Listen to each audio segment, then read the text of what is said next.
Theatre కానీ OTT కానీ కొన్ని సినిమాల్లో ఉండే పాత్రలు మన మీద ఎంతో ప్రభావం చూపుతాయి.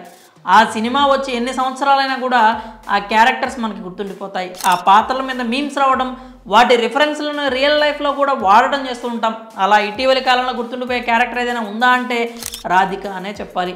డీజే టిల్లు మూవీలో ఉన్న హీరోయిన్ పాత్ర రాధిక యువతలో చెరగని ముద్ర వేసింది. తాజాగా టిల్లు స్క్వేర్ కూడా వస్తుండడంతో ఆ పేరు మరింత వైరల్ అయింది. అయితే బాలీవుడ్లో కూడా ఒక రాధిక లాంటి క్యారెక్టర్ ఉందని మీకు తెలుసా? ఆ మూవీ కూడా బిగ్గెస్ట్ హిట్ కొట్టింది. ఇప్పుడు చెప్పుకుంటోంది గోవిందా నామ్ మేరా అనేటువంటి బాలీవుడ్ మూవీ గురించి. ఇది డిజ్నీ ప్లస్ హాట్స్టార్లో స్ట్రీమింగ్ అవుతోంది. ఇది కేవలం హిందీలో మాత్రమే అందుబాటులో ఉంది, కానీ ఇంగ్లీష్ సబ్ టైటిల్స్ అయితే ఉన్నాయి. భాష రాకపోయినా కూడా ఈ మూవీని అయితే తప్పకుండా చూడాల్సిందే. ఎందుకంటే ఈ మూవీలో కావాల్సిన ట్విస్టులు ఉంటాయి. భార్య బాధితుడిగా విక్కీ కౌశల్ ఎంతో బాగా నటించాడు. అలాగే టార్చర్ పెట్టే భార్యగా భూమి పెడ్నేకర్ అద్భుతంగా నటించింది.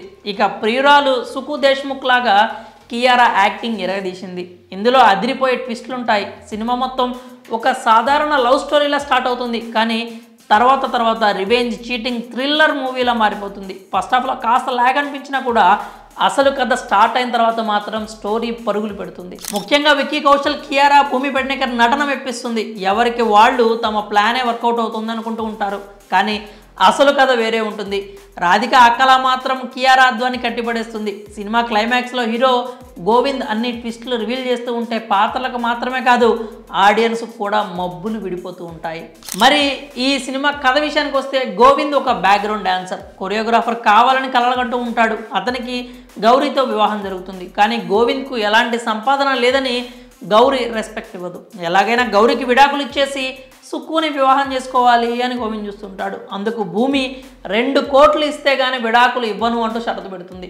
వాస్తవానికి గోవింద్కు ఒక పెద్ద బంగ్లా ఉంటుంది, కానీ ఇతను సవతి కొడుకు అని మొదటి భార్య కుమారుడు కోర్టులో కేసేస్తాడు. ఆ బంగ్లా కాస్త కొన్నేళ్లుగా కోర్టులోనే ఉంటుంది. ఇలా గోవింద్కు అటు భార్య నుంచి ఇటు స్టెప్ బ్రదర్ నుంచి కూడా పలు ఇబ్బందులు ఎదురవుతూ ఉంటాయి.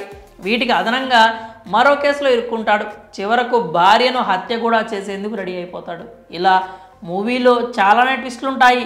క్లైమాక్స్ మాత్రం అదిరిపోతుంది. మరి మీరు ఇప్పటికే గోవిందా నామ్ హే మేరా సినిమా కనుక చూస్తుంటే మీకు ఎలా అనిపించింది? మీ అభిప్రాయాలని కామెంట్స్ రూపంలో